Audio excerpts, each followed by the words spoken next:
Federalism, the evolution of the federal system. Welcome. Constitution establishes the federal system.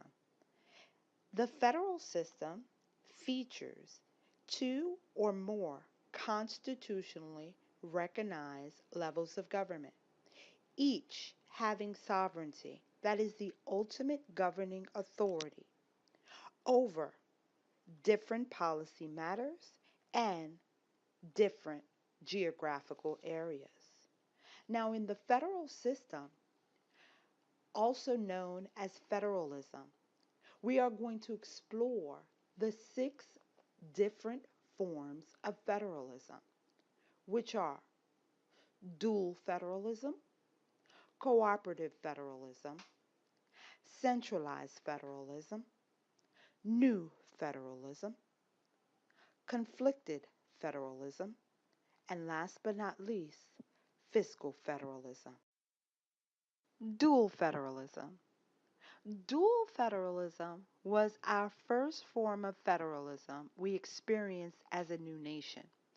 From 1789 through 1732, dual federalism was a dominant pattern of federal and state relations.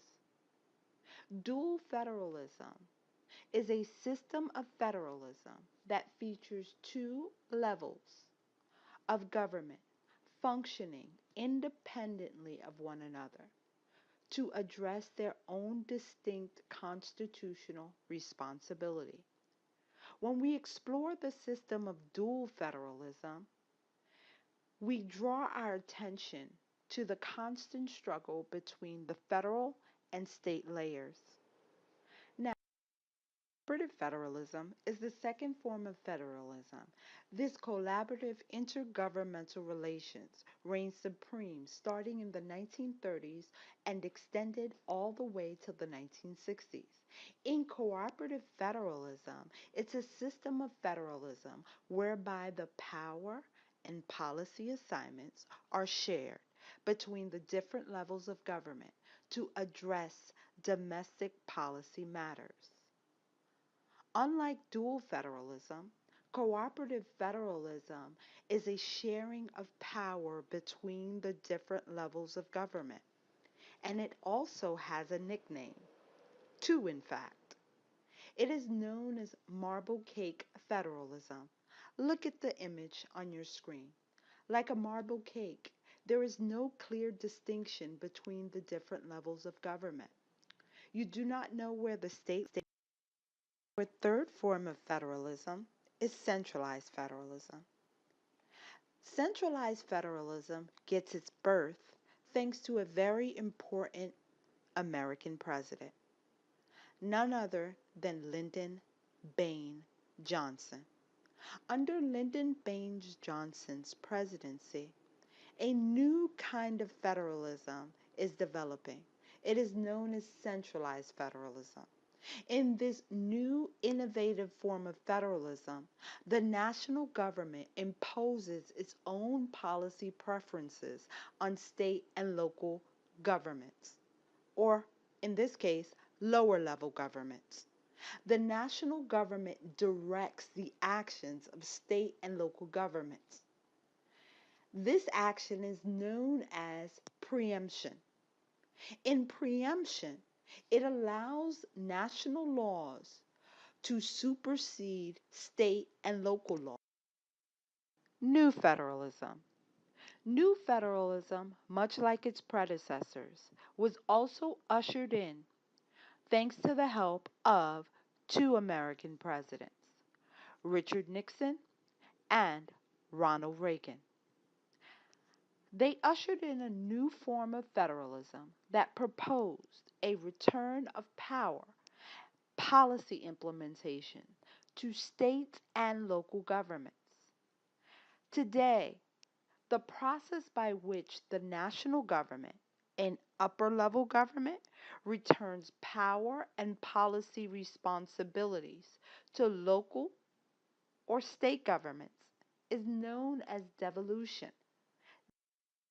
Conflicted federalism is another form of federalism, And the first thing that should come to mind when you hear conflicted federalism, conflict.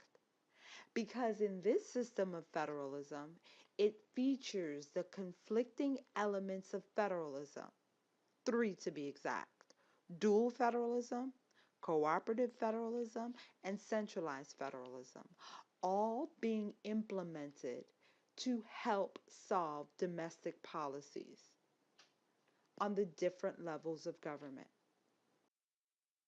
Fiscal federalism. Fiscal federalism is the sixth and final form of federalism. It is a technique of persuasion where the national government will offer resources, known as grant and aid programs, to state and local governments that agree to take on certain actions. State and local governments love fiscal federalism through the grant and aid programs because it can assist them to address domestic policy matters. Now, grant and aid come in several different forms.